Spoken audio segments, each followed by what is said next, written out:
अस्सलाम वालेकुम।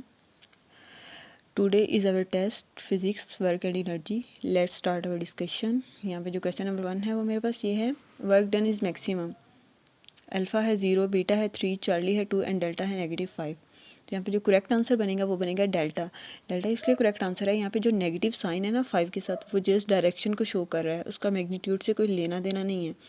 बहुत सारे बच्चों को बीटा ऑप्शन करेक्ट लग रहा होगा, उनके माइंड का ये मतलब कंसेप्ट होगा कि जो नेगेटिव की वैल्यू जितनी ज़्यादा हो वो उतनी कम होती है, बट यहाँ पे वो वाला कंसेप्ट यूज़ नहीं होगा। यहाँ पे जस्ट जो नेगेटिव साइन का पर्पस है वो डायरेक्शन को शो करना है, ना कि मैग्नीट्यूड को शो करना है। क्वेश्चन नंबर 2 है हमारे पास, force is 300 newton applied on a body which cover the displacement of 3 metre in 20 second, what is the power of the body. अब यहाँ पे 300 न्यूटन की फोर्स अप्लाइड हो रही है एक बॉडी पे जो कवर कर रही है 3 मीटर का डिस्प्लेसमेंट, और उसे टाइम कितना लग रहा है 20 सेकेंड्स। अब हमने पावर फाइंड करनी है। वैसे तो पावर का फार्मूला जो हमने टेक्स्ट में पढ़ा है वो है power is equal to work over time, the rate of doing of work is called power, जो पावर की डेफिनेशन हमने पढ़ी है। बट पावर के और भी बहुत सारे फार्मूलाज अगर हम ड्राइव करें तो उनमें एक फार्मूला पावर का ये भी आता है, power is equal to force multiple velocity.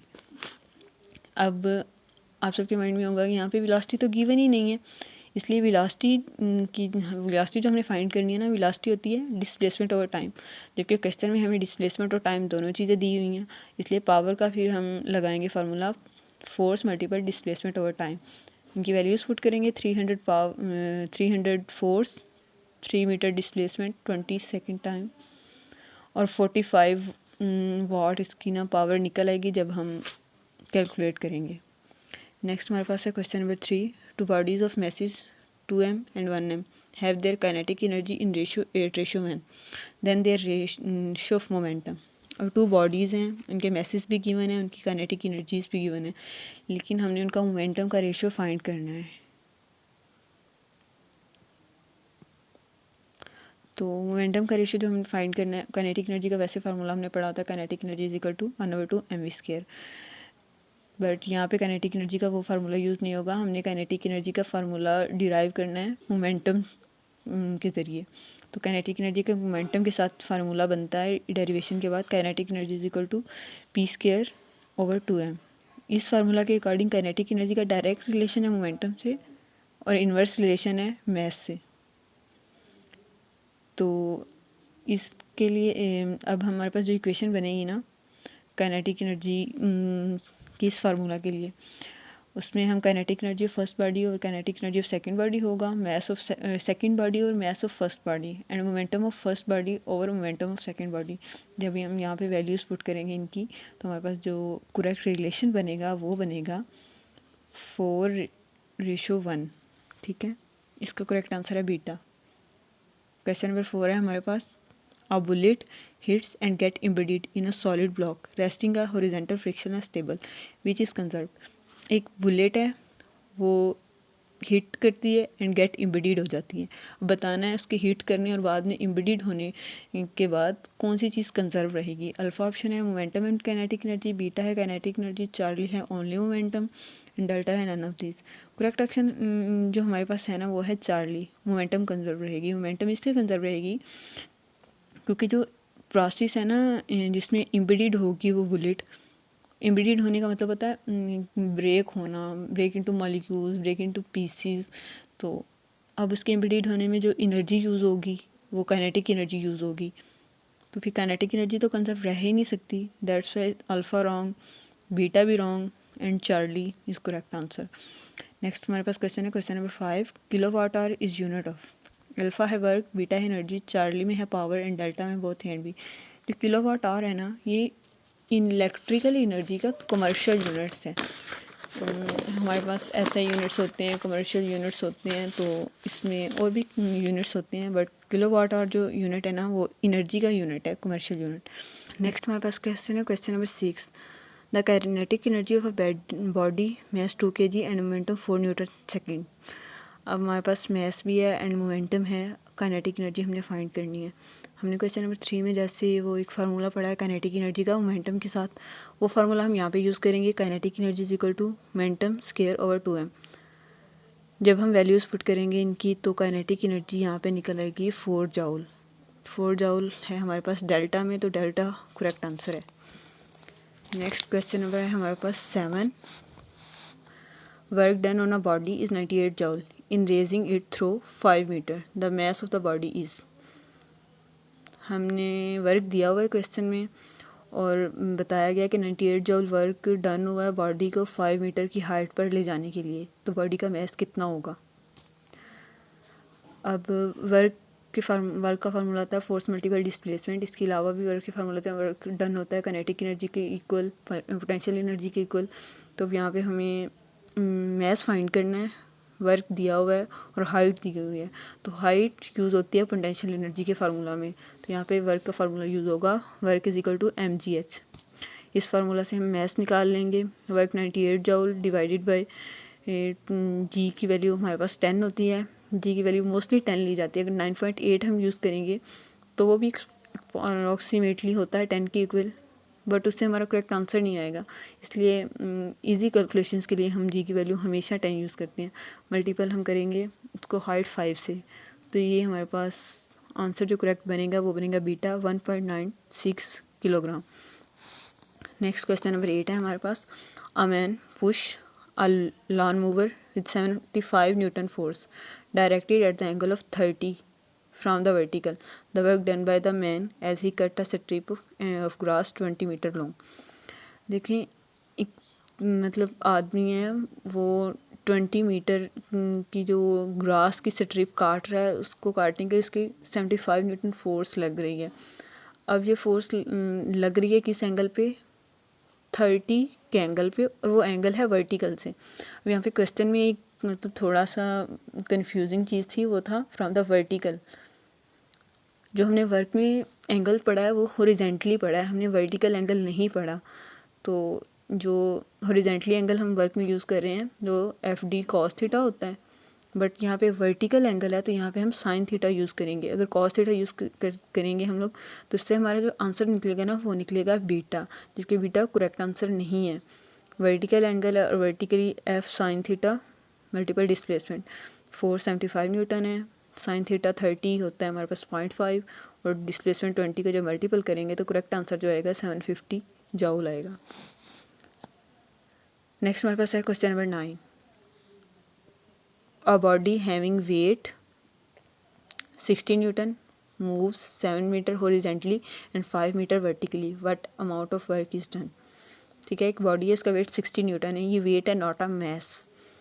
Move कर वो 7 मीटर हॉरिजेंटली मूव कर रही है और 5 मीटर वो वर्टिकली मूव कर रही है। ठीक है, हाइट हॉरिजेंटली नहीं होती, हाइट हमेशा वर्टिकली होती है और हमने फाइंड करना है work done.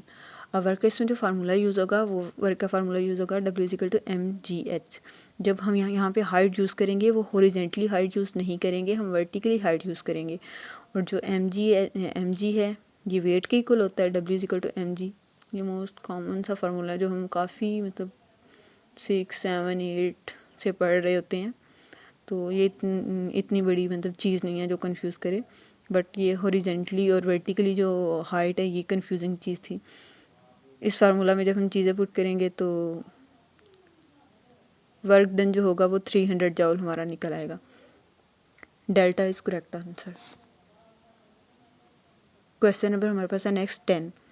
If mass is 1 gram and radius is 0.5 which work in 1 revolution.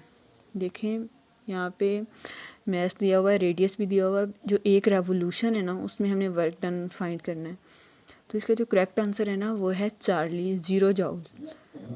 अब वो कैसे 0 जूल है, क्योंकि अगर हम क्वेश्चन को थोड़ा सा गौर से पढ़ें तो इसमें उन्होंने रेडियस की बात की हुई है, रेडियस दिया हुआ है। रेडियस से मुराद है कि वो कोई सर्कुलर पाथ है, सर्कुलर पाथ का ही हमेशा रेडियस होता है, सर्कल का रेडियस होता है, तो सर्कुलर पाथ का रेडियस होगा। अब उस सर्कुलर पाथ का जो रेडियस गिवन है हमें, इट मीन्स के सर्कुलर पाथ है वो, और सर्कुलर पाथ में वर्क डन जो होता है वो हमेशा 0 होता है, उसमें कोई वर्क डन नहीं होता। ये बहुत सिंपल सी मतलब बात है। क्वेश्चंस को एक मतलब बात है हमेशा गौर से पढ़ना चाहिए। जितना हम क्वेश्चन को गौर से पढ़ेंगे हमें उतनी ही आंसर मतलब ढूंढने में ज़्यादा आसानी रहेगी। नेक्स्ट क्वेश्चन है हमारे पास question number 11। Work done by simple pendulum in 1 complete oscillation. एक सिंपल पेंडुलम है वो मतलब कंप्लीट, उसकी कंप्लीट एक ऑसिलेशन हुई है, उसमें हमने वर्क डन फाइंड करना है। तो अब कंप्लीट ऑसिलेशन में मतलब है वो स्टार्ट हुआ है मूव करना, वो गया है एंड देन वो उसी पॉइंट पे अपनी इनिशियल पोजीशन पे वापस आ गया है। उस इनिशियल पोजीशन पे जब वो वापस आया, इसका मतलब है उसने ज़ीरो डिस्प्लेसमेंट कवर किया है, उसने ज़ीरो डिस्प्लेसमेंट कवर किया है। जब उसने डिस्प्लेसमेंट ही ज़ीरो कवर किया है तो वर्क डन भी ज़ीरो होगा, फोर्स चाहे जितनी हो, बाकी सारा कुछ चाहे जितना भी लग रहा हो, जब उसका डिस्प्लेसमेंट ही ज़ीरो है तो वर्क डन ज़ीरो होगा। Charlie is correct answer. Next question है क्वेश्चन नंबर 12। वन अर्ग इज इक्वल टू, वन अर्ग इक्वल होता है अल्फा में है 10⁻⁻5 डाइन, बीटा में 10⁻⁻7 जूल, चार्ली में 10⁻⁻7 वाट, डेल्टा में 10⁻5 न्यूटन। जो करेक्ट आंसर है वो है बीटा 10⁻⁻7 जूल। हमने पढ़ा है 1 जूल इज इक्वल टू होता है 10⁻7 अर्ग। जब एक अर्ग में हमने जूल फाइंड करने हैं तो वो हो जाएंगे 10⁻⁻7 जूल। नेक्स्ट क्वेश्चन है हमारे पास क्वेश्चन नंबर 13। क्वेश्चन नंबर 13 है the energy stored in the dam is, alpha है इलास्टिक पोटेंशियल एनर्जी, बीटा है इलेक्ट्रिक पोटेंशियल एनर्जी, चार्ली में है काइनेटिक एनर्जी, डेल्टा में है gravitational potential energy. Delta is correct answer, क्योंकि डैम में हमेशा ग्रेविटेशनल पोटेंशियल एनर्जी स्टोर होती है। अब नेक्स्ट क्वेश्चन, क्वेश्चन नंबर हमारे पास है 14। Flying birds has alpha kinetic energy, beta में है ग्रेविटेशनल पोटेंशियल एनर्जी, चार्ली में है both A and B and delta में है potential energy. Charlie is correct answer. Flying birds has both kinetic energy and gravitational potential energy. Kinetic energy उनके पास क्यों होती है? क्योंकि वो ड्यू टू मोशन होती है और वो मतलब मूव कर रहे होते हैं, और ग्रेविटेशनल पोटेंशियल एनर्जी उनकी पोजीशन की वजह से होती है, क्योंकि वो एक पोजीशन पे मूव कर रहे होते हैं। क्वेश्चन नंबर नेक्स्ट है हमारे पास 15। The unit of work is, alpha है अर्ग, चार्ली में है डाइन, बीटा में है वाट, चार्ली में है डाइन एंड डेल्टा में है Newton. Alpha is correct answer. अर्ग, अर्ग is centimetre gram second system unit of work है। जैसे ऐसे सिस्टम है यूनिट्स का, इसी तरह से सेंटीमीटर ग्राम सेकंड एक सिस्टम है, उसमें जो वर्क का यूनिट है वो है अर्ग। नेक्स्ट क्वेश्चन है हमारे पास question number 16। Slope of work time graph is equal to, A alpha में है फोर्स, बीटा में है वेलोसिटी, चार्ली में है एनर्जी एंड डेल्टा में है पावर। ये दो पॉइंट्स हैं, ये माइंड में रखिएगा हमेशा। स्लोप ऑलवेज डिवीजन होती है और एरिया ऑलवेज प्रोडक्ट होता है। अब इस तरह से कोई भी ग्राफ्स आ जाते हैं, कुछ कोई भी इस तरह से क्वेश्चंस आ जाते हैं, जो स्लोप होगी ना उसमें जो फार्मूला हमेशा यूज़ होगा वो डिवीजन का होगा, और एरिया जब एरिया की बात होगी ना उसमें जो फार्मूला यूज़ होगा वो हमेशा प्रोडक्ट का यूज़ होगा। तो यहाँ पे हमारे पास दिया हुआ इन्होंने वर्क और टाइम के लिए पूछा हुआ है, तो यहाँ पे जो करेक्ट आंसर बनेगा वो बनेगा डेल्टा। पावर होती है वर्क ओवर टाइम, तो डिवीजन है, स्लोप की बात हो रही है, delta is correct answer. Question number next है हमारे पास 17। Which of the following work is greater, alpha में है +100, बीटा में -100, चार्ली में है 0 एंड डेल्टा में है both A and B. Delta is correct answer. यहाँ पे अगेन क्वेश्चन नंबर 1 की तरह प्लस माइनस जो अल्फा और बीटा में साइंस हैं वो जिस डायरेक्शन को इंडिकेट्स कर रहे हैं, ना कि वो मैग्नीट्यूड को इंडिकेट कर रहे हैं। Delta is correct answer.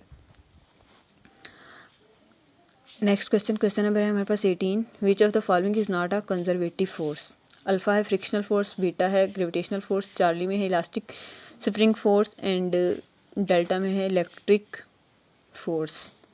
सबसे पहले तो आप लोगों को पता होना चाहिए कंजर्वेटिव फोर्स कौन सी होती है और नॉन कंजर्वेटिव फोर्स कौन सी होती हैं।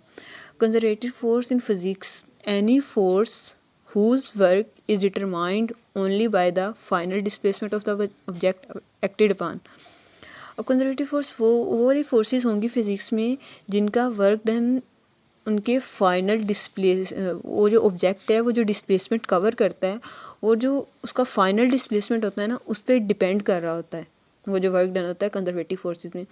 और एक और बात कंजर्वेटिव फोर्सेस के बारे में, स्टोर्ड एनर्जी, पोटेंशियल एनर्जी जो फाइंड की जाती है या डिफाइन की जाती है वो कंजर्वेटिव फोर्सेस के लिए की जाती है। इसी तरह से नॉन कंजर्वेटिव फोर्सेस कौन सी होंगी, वो ये होंगी, if the work done bye a force depends not only on initial and final position but also on the path between them force.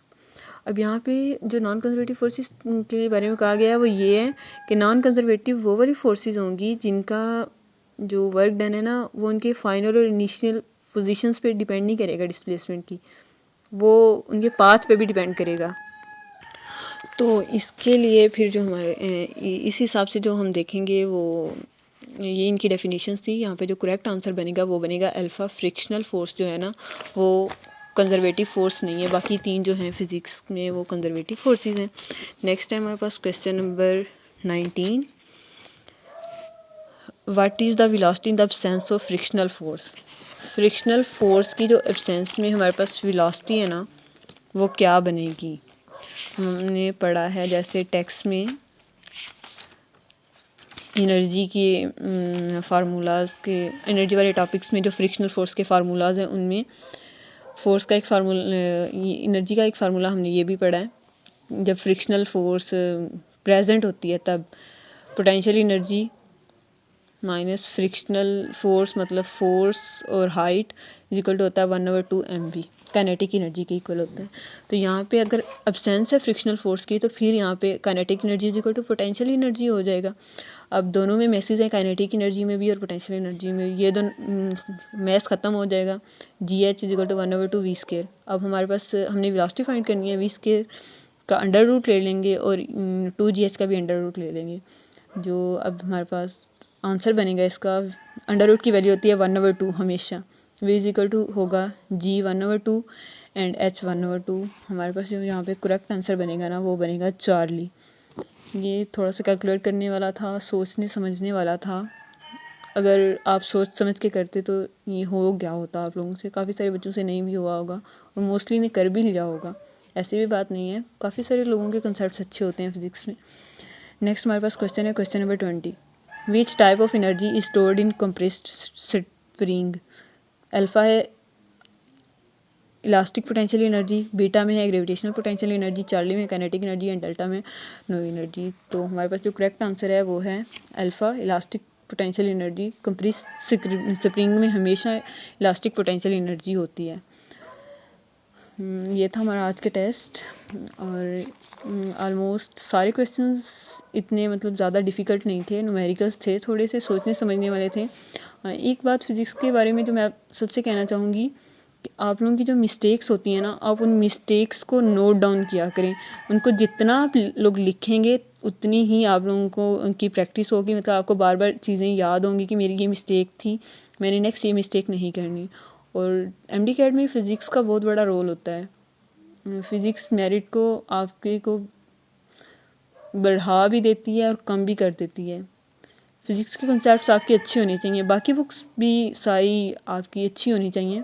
Physics के कॉन्सेप्ट्स और फार्मूलाज पे आपकी ग्रिप होनी चाहिए। अगर आपका कोई भी क्वेश्चन हो या कोई क्वेश्चन ना समझ आए आप लोग कमेंट्स में पूछ सकते हैं।